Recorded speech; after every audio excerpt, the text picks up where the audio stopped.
O que é a Bíblia?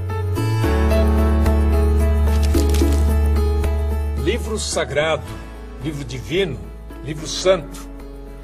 Ao longo dos séculos, a Bíblia Sagrada já foi chamada de várias maneiras. E hoje, no século XXI, ainda é o livro dos livros. É o livro mais traduzido, mais distribuído e mais lido em todo o mundo. Mas será que todas as pessoas sabem o que ela contém e por que é tão importante? O que é a Bíblia para você? É a palavra de Deus. É o meu guia. A Bíblia é a nossa norma de prática e fé. A Bíblia é essencial para a vida do homem, né? Ela dá um norte na nossa vida, né? É ali que eu encontro o que eu necessito do meu dia a dia. Algumas pessoas pensam que a Bíblia é uma leitura complicada ou antiquada, que não tem nada a ver com os dias de hoje. Pelo contrário, você vai descobrir que é possível aprender coisas novas com ela o tempo todo.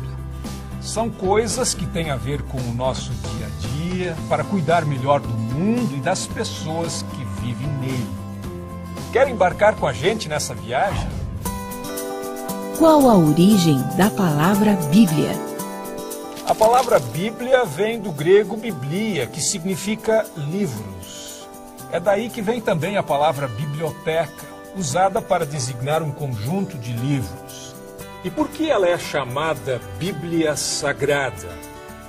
Porque ela contém as chamadas Escrituras Sagradas, ou seja, os livros que formam a palavra de Deus. Hoje existem Bíblias de diferentes formatos, para que cada vez mais pessoas tenham acesso aos seus ensinamentos. Quem escreveu a Bíblia? A Bíblia é a palavra de Deus, mas ela foi escrita por várias pessoas. Contém livros de diferentes gêneros literários, como cartas, testemunhos, cânticos, parábolas, provérbios. Eles foram colecionados ao longo de muitos séculos e estão reunidos em 2 testamentos, o Antigo e o Novo. Ninguém sabe exatamente quantas pessoas escreveram a Bíblia. No caso de muitos dos livros, temos o texto, mas não sabemos quem escreveu. A gente pode dizer que a Bíblia é um livro escrito a muitas mãos. Há milhares de anos, os antigos costumavam usar vários suportes para escrever. Pedra, pedaços de cerâmica, tabletes de argila.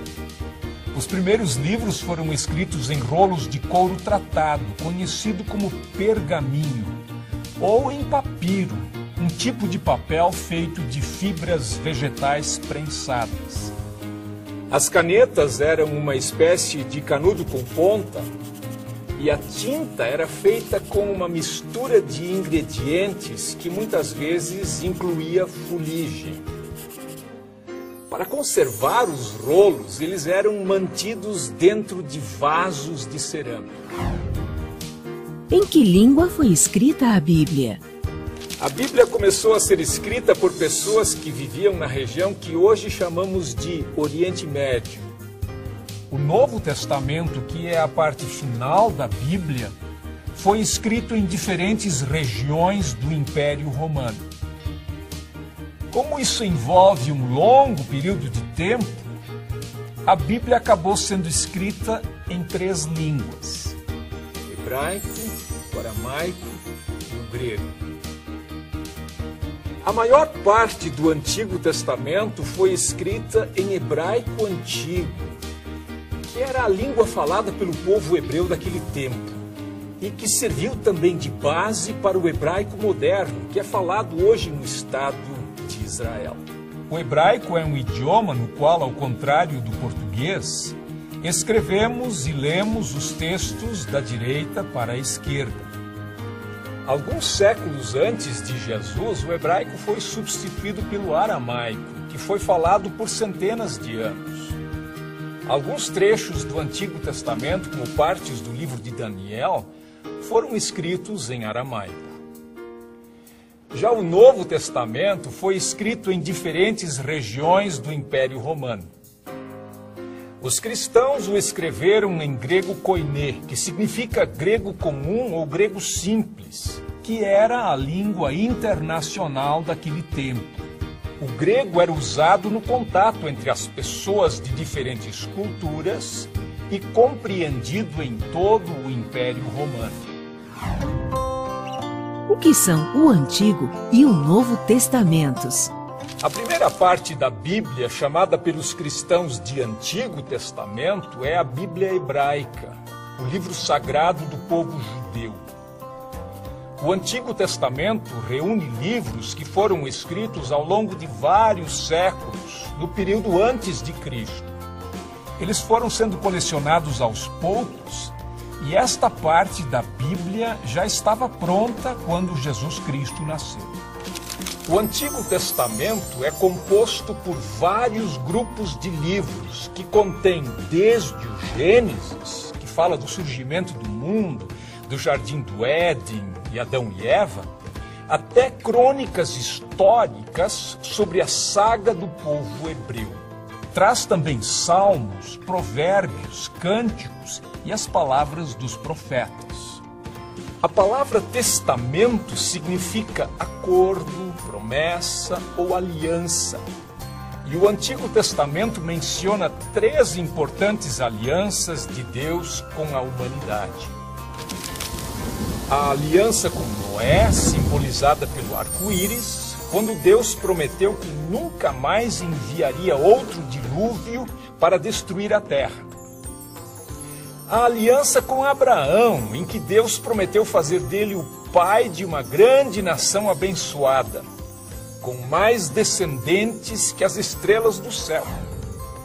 E a aliança com Moisés, um acordo que dizia que o povo devia se guiar pelas leis de Deus. A base desse acordo são os 10 mandamentos, escritos em lousas de pedra e guardados inicialmente em uma arca revestida de ouro, chamada de Arca da Aliança. O Novo Testamento é a segunda parte da Bíblia, que fala sobre Jesus Cristo e seus seguidores, os primeiros cristãos. Foi escrito nas primeiras décadas depois da morte de Jesus. Isso aconteceu cerca de 2000 anos atrás. O Novo Testamento é composto por vários conjuntos de livros.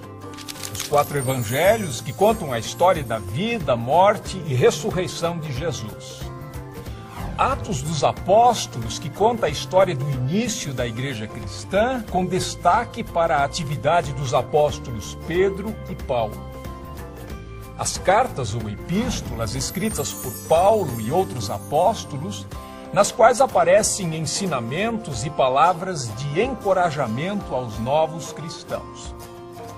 E o livro do Apocalipse, que narra as visões de um homem chamado João sobre um novo céu e uma nova terra. O Novo Testamento fala da nova aliança feita por Deus com os homens por meio de Jesus.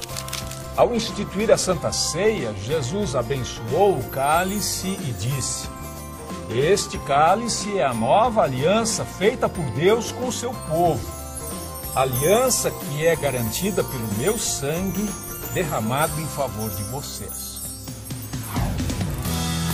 A Bíblia dita leis ou conta histórias? A Bíblia faz as duas coisas, mas o que chamamos de leis ou mandamentos são, na verdade, recomendações que mostram às pessoas a maneira certa de adorar a Deus e de tratar uns aos outros. E as histórias, que são a maior parte da Bíblia, dão encorajamento e esperança às pessoas nos tempos difíceis. Os livros históricos e os livros dos reis do Antigo Testamento, por exemplo, contam passagens da vida de pessoas como Josué, Ruth, o corajoso rei Davi, que na infância foi um pastor de ovelhas, e o seu filho, o rei Salomão, célebre por sua sabedoria. Vários livros do Antigo Testamento são chamados de livros de sabedoria. Tratam de temas importantes como o sentido da vida, a questão do sofrimento e a forma correta de viver. Mesmo formando um grupo, esses livros são bem diferentes uns dos outros. O primeiro conta a história de Jó, um homem correto que teve uma vida muito sofrida e atribulada. O livro dos Salmos contém orações, hinos e poemas usados ainda hoje por judeus e cristãos em seus cultos. Os provérbios ajudam as pessoas a ter atitudes mais justas e sábias. O livro de Eclesiastes traz reflexões sobre a vida. E o Cântico dos Cânticos é uma coleção de poemas de amor. Quem foram os profetas bíblicos? Os profetas da Bíblia que estão no Antigo Testamento eram pessoas de origens bem diferentes. Amós e Miqueias, por exemplo, eram homens do campo, enquanto Isaías parece ter sido um membro da classe aristocrática. Mas todos tinham uma coisa em comum: anunciavam a mensagem de Deus. Alguns, como Amós, advertiam o povo sobre os maus caminhos em que andavam, condenando atitudes como a dos ricos que exploravam os pobres, cometendo abusos e injustiças. A história do profeta Jonas, engolido por um grande peixe, é bem conhecida. O livro mostra que Deus perdoa aqueles que desistem dos maus caminhos. Outros profetas, como por exemplo Isaías, trouxeram palavras de esperança. Anunciaram a chegada do Messias, um rei enviado por Deus que traria paz e salvação e mudaria o mundo. Os cristãos acreditam que esse Messias é Jesus. As histórias não param por aí, não. No próximo bloco, vamos falar mais sobre o Novo Testamento, que narra o que aconteceu depois da vinda de Jesus. Você vai saber sobre as celebrações do Natal e da Páscoa, tão importantes para os cristãos, e também sobre as parábolas, histórias verdadeiras, cheias de sabedoria. Não perca!